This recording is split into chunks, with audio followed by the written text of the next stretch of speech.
여러분들과 함께 하나님께 예배드릴 수 있어서 얼마나 감사한지 모릅니다. 하나님께서 오늘 우리에게 주시는 말씀은 마태복음 28장 19절로 20절까지 말씀입니다. 동일한 내용을 마가복음에서는 16장 15절로 18절까지 해서 말씀하고 계시는데 이렇게 기록하고 있습니다. 또 이르시되 너희는 온 천하에 다니며 만민에게 복음을 전파하라. 믿고 세례를 받는 사람은 구원을 얻을 것이요 믿지 않는 사람은 정죄를 받으리라. 믿는 자들에게는 이런 표적이 따르리니 곧 그들이 내 이름으로 귀신을 쫓아내며 새 방언을 말하며 뱀을 집어올리며 무슨 독을 마실지라도 해를 받지 아니하며 병든 사람에게 손을 얹은 적 나으리라. 누가복음에서는 24장 47절에서 이렇게 말씀하고 있습니다. 또 그의 이름으로 죄 사함을 받게 하는 회개가 예루살렘에서 시작하여 모든 족속에게 전파될 것이 기록되었으니 마태와 마가와 누가가 동일한 사건을 각자 다른 시각으로 기록하고 있습니다만 우리는 원저자가 누구인지 잘 알고 있습니다. 성경 66권을 기록하신 저자는 바로 성령이시기 때문입니다. 주 성령님의 감동이 계셔서 수많은 저자들을 통해서 구약과 신약 성경을 기록하게 하셨죠. 그렇기 때문에 오늘 제가 성경의 한 부분을 인용하여 말씀을 드리든지 아니면 성령께서 제 입술을 통하여 말씀하시든지 간에 오늘 말씀은 원저자인 주 성령께서 저와 여러분들에게 주시는 말씀으로 들려드리는 축복된 시간이 되기를 바랍니다. 오늘 여러분들께서는 가장 좋은 교회에 오셨습니다. 대학교 안에 있는 교회, 줄여서 대한교회라고 부릅니다. 때때로는 외교적 판단으로 유연하게 대학교회로 불리고도 있습니다. 종교개혁 이후로 말씀이 회복되었지요.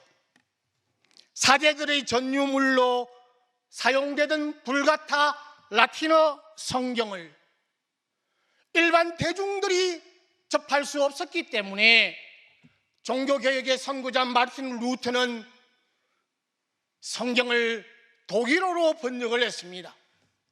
아시는 바와 같이 마르틴 루터는 저술가요, 번역가요, 신학가요, 그리고 작곡가입니다. 그가 번역할 때에는 라틴어 성경 불가타에서 독일어로 번역한 것이 아니라 아시는 바와 같이 구약 성경은 원전이 히브리어로 기록되었고 신약 원전은 헬라어로 기록이 되었는데 마틴 루터는 헬라어 원전에서 신약 성경을 홀로 번역을 했습니다. 대단한 업적입니다. 그 이후에 그는 동료들의 도움을 받아서 히브리어로 된 구약 원전으로부터 독일어 성경을 번역을 했습니다. 그 성경이 1522년 9월 목파나가 들어간 독일어 신약 성경으로 출판이 되었지요. 사랑하는 여러분, 마르틴 루터가 종교개혁의 선구자로서 그가 예수 그리스도만을 바라보며 목숨을 걸고 신앙을 지켜나갈 때에 그가 그렇게 신구약 성경을 독일어로 번역하고 싶은 까닭은 믿음은 말씀에서 나온다고 확신했기 때문입니다. 믿음은 말씀에서 나오시는 것입니다. 성령의 역사는 말씀과 반대되지 않습니다.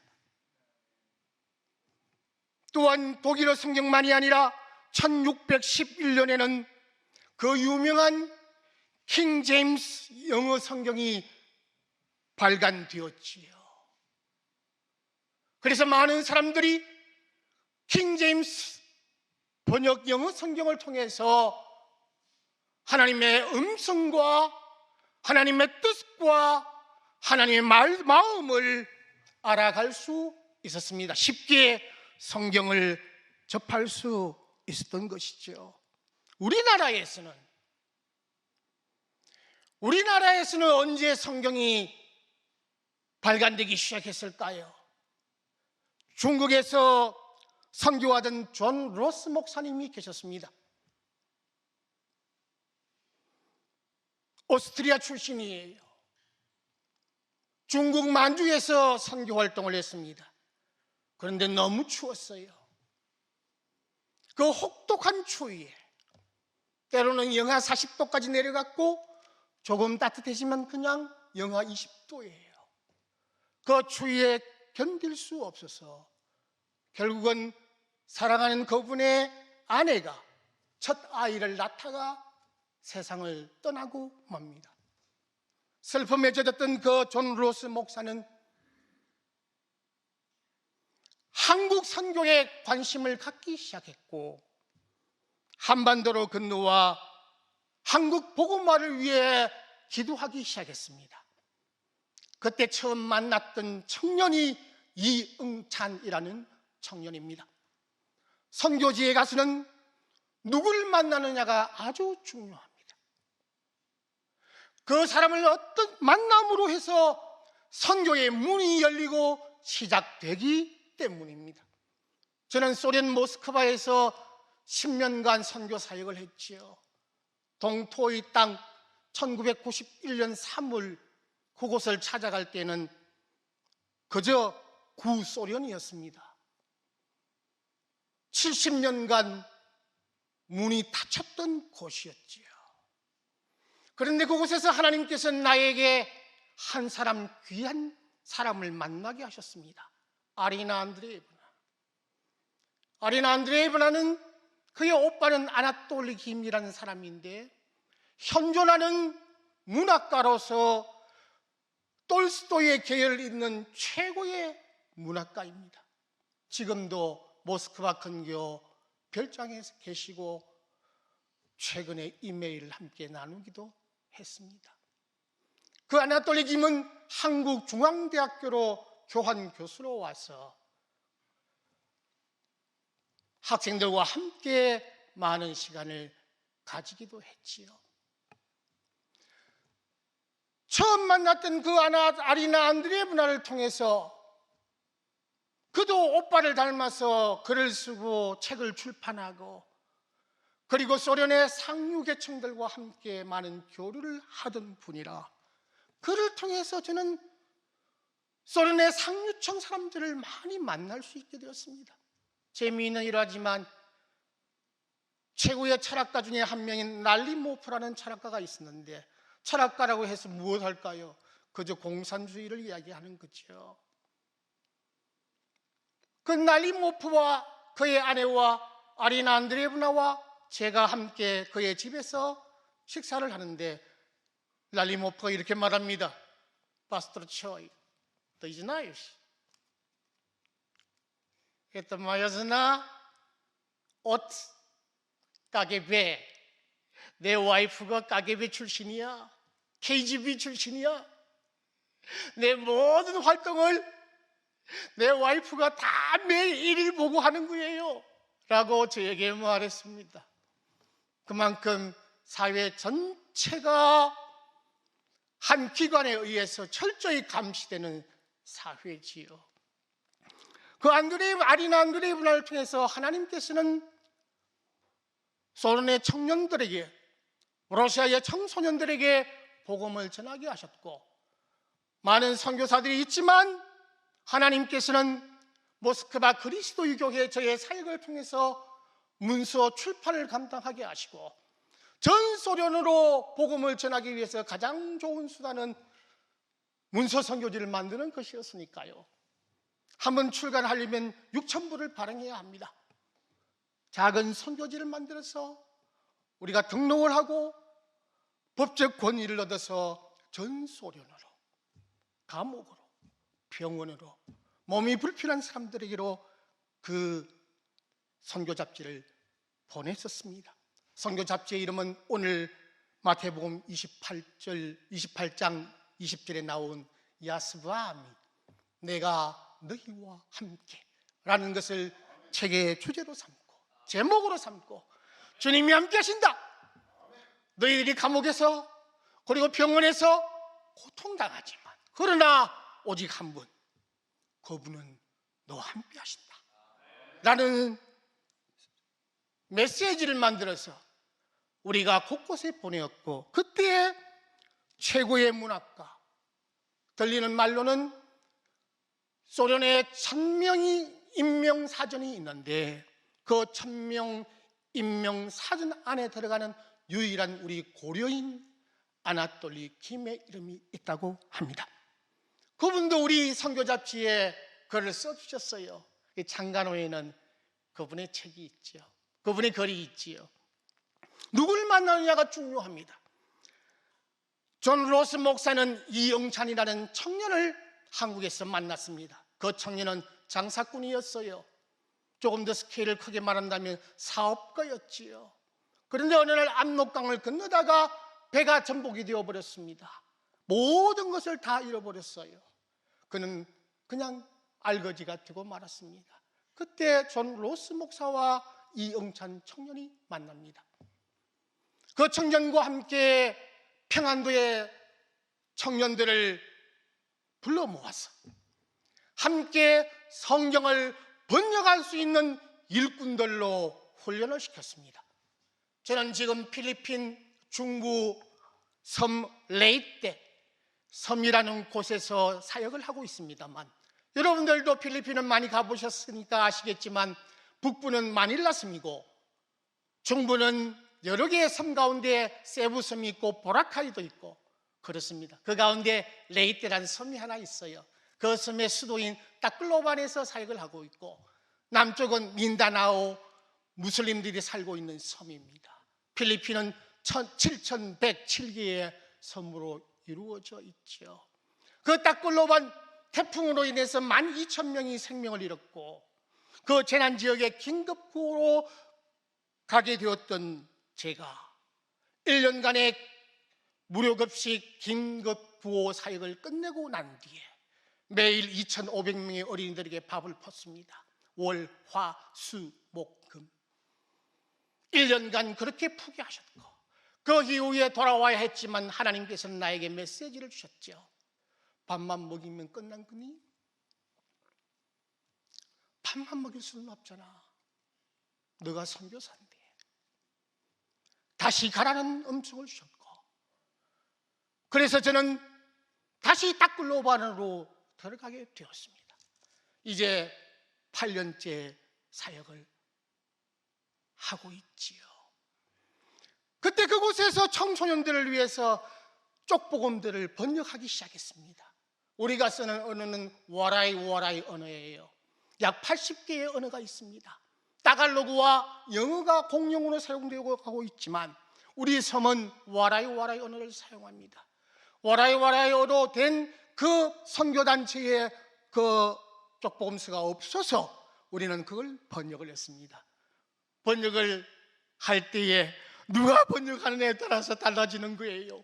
어떤 단어를 선택하느냐에 따라서 달라지는 거예요. 존 로스 목사는 이영찬 청년과 함께 평안도 출신의 청년들과 첫 신약 성경을 발간합니다. 1882년.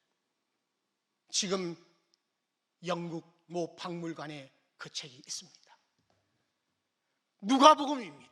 처음으로 번역한 책은 누가복음이에요. 그런데 평안도 분들이 계셔서 평안도 사투리가 많이 들어가 있다고 합니다. 그 이후 1887년 신약 성경 합본 전서를 발간하게 됩니다. 완전한 신약 성경을 존 로스 목사가 발간을 해요. 그렇게 흘러들어온 우리 한국 성경은 오늘날 대한성서공회가 출판한 개역 개정판 성경을 통해서 우리는 하나님 말씀을 듣고 있습니다. 전 세계 성서공회 연합회에 따르면 2020년 통계로 전 세계에는 7,359개의 언어가 있는데 신약 성경이 1,571개 언어로 완전히 번역이 되었고 부분 성서로 1,160개 언어로 번역되었으며 신구약 성경 704개 언어로 번역 출판되었다고 말합니다. 그래서 현재까지 총 3,435개 언어로 번역되어 있으나 아직까지 3,852개 언어는 부분 성경조차 번역되지 못한 상태라고 말하고 있습니다. 그러한 가운데서도 코로나19 때문에 모두가 다 어려움을 당하고 혼란 가운데서도 아프리카의 5개 부족이 최근 6개 부족이 최근 그들의 부족 언어로 신약 성경이 번역되었다고 발표했습니다. 얼마나 감사한지 모릅니다. 사랑하는 여러분, 종교개혁 이후로 말씀이 회복되었습니다. 그러나 종교개혁이 다 승리한 것이 아닙니다. 우리는 완성된 종교개혁으로 보지 않습니다. 특별히 한 부분, 교회들은 예수께서 성만찬, 주의 만찬을 친히 제정하시고 명령하고 부탁하셨습니다. 그러나 종교개혁 이후로 교회들은 그 주의 만찬을 경시했습니다. 중요하게 생각하지 않았어요. 개혁신앙의 선두에 있던 존 켈빈은 주의 만찬이 교회에서 자주 행해져야 한다고 역설했지만 교회들은 그저 1년에 한두 번 주의 만찬을 행하는 것으로 그쳤습니다. 사랑하는 여러분, 그런데 우리 대학교 안에 있는 교회, 대한교회를 통해서 여러분들은 회복된 말씀과 성만찬을 접하고 있는 것입니다. 그래서 좋은 교회입니다. 서론이 너무 길었지만 서론 속에 하나님의 음성이 있기를 바랍니다.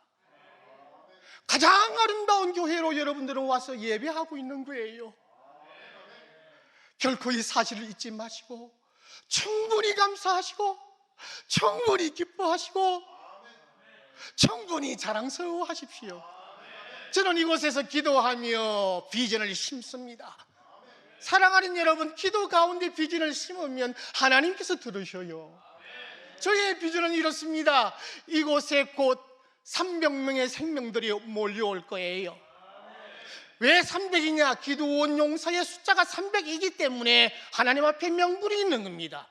그러므로 하나님, 이 시대를 살릴 수 있으며 우리 민족과 전 세계를 복음화할 수 있는 하나님의 기도원 용사를 우리 대한교회에 주옵소서. 나는 이 말씀이 이루어짐을 믿습니다. 기도하면서 믿음으로 선포하는 거예요. 내가 믿으면 하나님의 영광을 보리라. 사랑하는 여러분, 그래서 주의 만찬과 말씀이 회복된 이 그리스도의 교회에 의해서 주님 오시는 그날까지 생명력 있는 교회로 우리 대한교회와 함께하는 한국의 그리스도의 교회들이 견고히 세워질 것입니다. 신앙적으로나 신학적으로나 개혁신앙으로나 말씀으로 오늘 저와 여러분들은 가장 좋은 교회에서 예배 드리고 있다는 사실을 잊지 마시고, 우리가 이 교회에 들어오게 되면 제일 먼저 접하는 분들이 찬양팀입니다. 오늘은 서지 않았지만, 그래서 하재우 전도사님께서 모든 것을 감당했지만, 전도사님은 위대하셔요. 아까 잠시 물을 마시면서 제가 목사님이라고 불렀지요. 원래 그런 거예요. 아브라함에게 아브라함이라는 이름을 주셨어요. 그러나 25년간 약속의 아들이 있지 않았습니다. 그러나 아브라함이라고 그는 매일 아침마다 동네 주민들에 의해서 불리워졌어요. 그래서 이루어지는 겁니다. 그래서 하재우 전도사님은 하재우 목사님으로 저에게 보였던 거지요. 사랑하는 여러분, 우리가 여기에 오게 되면 청년들의 찬양이 살아있습니다. 우리가 제일 먼저 접하는 거예요. 아름다운 소리가 있고, 아름다운 키보드 그 소리가 있고, 그리고 드럼 있고, 여러분, 우리 청년들의 찬양이 살아있습니다. 성령께서 기름 부으시는 거지요. 우리의 힘으로 하는 게 아니에요. 성만찬 가운데 한 분이 목소리로 찬양을 올립니다. 그래서 우리의 성만찬이 습관에 빠지지 않는 거예요. 우리의 성찬이 매주마다 새로운 거예요. 왜냐하면 찬양 한 곡이 있기 때문이에요. 그 찬양 때문에 본질이 살아나는 겁니다. 그래서 여러분들이 행하시는 이 교회 안에서의 모든 예배가 교회의 예배를 완전하게 하시고 교회의 덕을 세우시는 거예요. 저는 우리 최재천 목사님을 사랑하고 존경하지요. 여러분들에게는 이 목사님이 계시다는 것이 얼마나 행복한 일인지 모릅니다. 사랑하는 여러분, 함께 이 대한교회를 주님의 몸된 교회로서 시대적 사명을 감당하는 위대한 교회가 되시길 주 예수의 이름으로 선포합니다.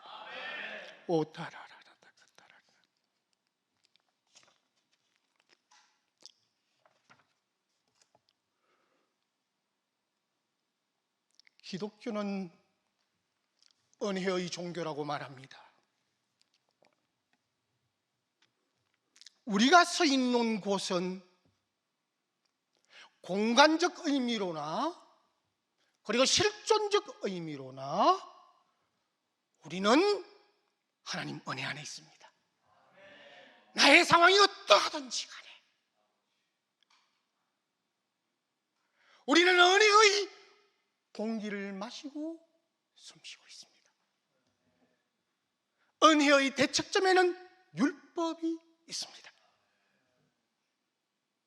율법은 스스로 의롭게 되고자 합니다. 율법은 행함으로 내가 의롭게 되고자 합니다. 불교가 그렇습니다. 스스로 누구나 부처가 될 수 있습니다. 유대교의 율법이 또한 사도 바울은 말합니다. 유대교가 그냥 말 그대로 율법주의입니다. 그러나 그리스도 예수 안에서는 죄와 사망의 법을 이기고 생명의 법이 우리에게 왔다고 말하는데 은혜가 무엇일까요? 은혜가 뭐죠? 오늘 단 한마디로 정의해 드립니다. 사랑하는 여러분, 은혜란 하나님이 나를 찾아오시는 거예요. 와, 하나님이 나를 찾아오시는 것, 이것이 은혜입니다. 하나님께서 죄인된 나를 찾아오시는 것, 하나님께서 저와 여러분을 찾아오시는 것, 하나님이신 그분이 인간의 역사 속으로 몸을 입고 찾아오시는 것, 하나님의 아들이신 예수가 사람이 되셨다는 것, 이것이 은혜입니다. 예, 그렇습니다. 그렇습니다. 그래서 요한복음 1장 1절은 이렇게 말합니다. 태초에 말씀이 계시니라. 이 말씀이 하나님과 함께 계셨으니 이 말씀은 곧 하나님이시니라. 만물이 그로 말미암아 지은 바 되었으니 지은 것이 하나도 그가 없이는 된 것이 없느니라. 이어서 요한복음 1장 14절은 이렇게 말씀하고 있습니다. 말씀이 육신이 되어 우리 가운데 거하시매 예수께서 이 땅에 오셨습니다. 그분 예수께서 말씀하십니다. 그분 예수께서 말씀하십니다. 마태복음 20장 28절과 마가복음 10장 45절에서 말씀을 하셔요. 주보 성경 공부하기 난에는 마가복음 10장만 적혀 있습니다. 10장 45절 나중에 쓰시면 돼요. 마태복음 20장 28절과 마가복음 10장 45절에서 예수께서 말씀하시기를 인자가 온 것은 섬김을 받으려 함이 아니라 도리어 섬기려 하고 자기 목숨을 많은 사람의 대속물로 주려 함이니라. 예수께서 하신 말씀입니다. 예수께서는 섬기러 오셨습니다. 예수께서는 저와 여러분을 섬기러 오셨습니다. 자신을 대속물로 주러 오셨습니다. 이것이 키워드입니다. 십자가의 복음입니다. 그런데 수많은 사람들은 기독교라는 종교의 이름으로 십자군으로 정복하려고 합니다. 십자가의 복음은 섬기는 것인데, 그러나 십자가군으로 탈을 쓴 그들은 기독교의 이름으로 침략하려고 합니다.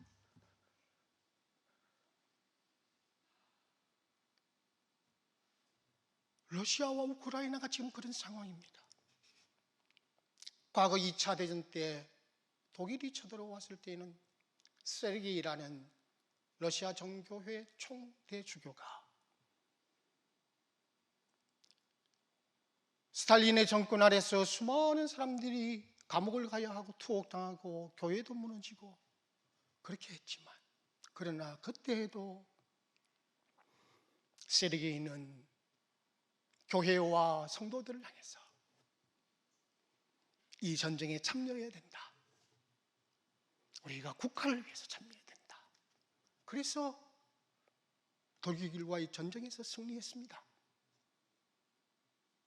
5월 9일은 성전 기념일이었죠. 그런데 지금 그 흉리를 블라디미르 푸틴이 또 내려고 합니다. 지금 러시아 정교회의 총대주교는 끼릴 대주교입니다. 끼릴이 최근에 블라디미르 푸틴을 축복했습니다. 우크라이나를 정복하는 러시아 병사들을 축복했습니다. 그래서 러시아의 승리를 위해서 우라!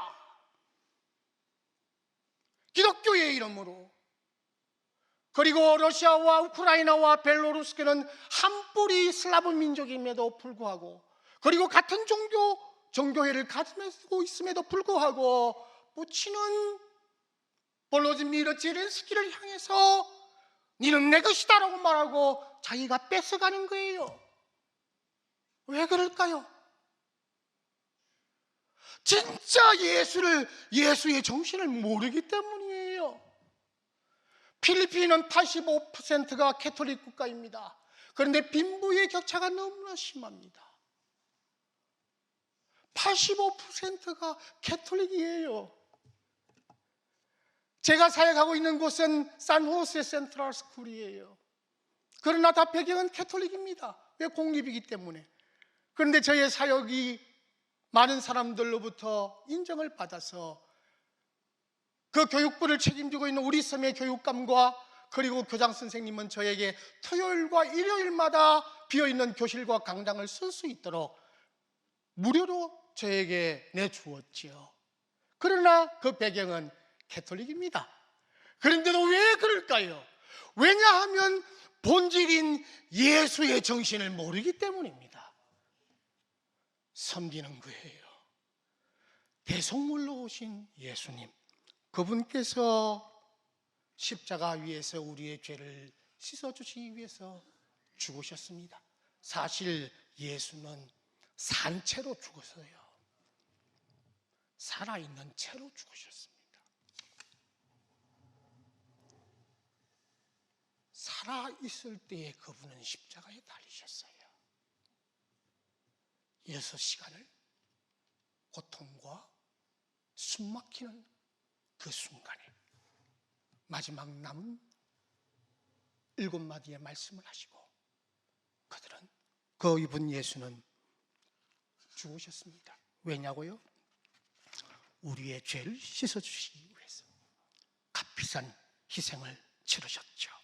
오직 그리스도는 죄를 위하여 한 영원한 제사를 드리시고 시간이 많이 되었기 때문에 그러나 오늘 드릴 말씀은 다 한 것 같습니다. 사랑하는 여러분, 여러분들이 믿고 계신 그곳에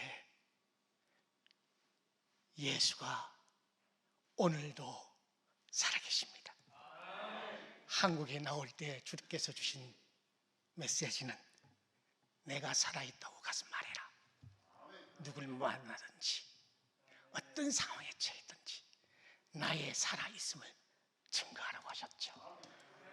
오늘 이렇게 귀한 말씀으로 함께 나눌 수 있어 얼마나 감사하고 또 감사한지 모릅니다. 감사합니다.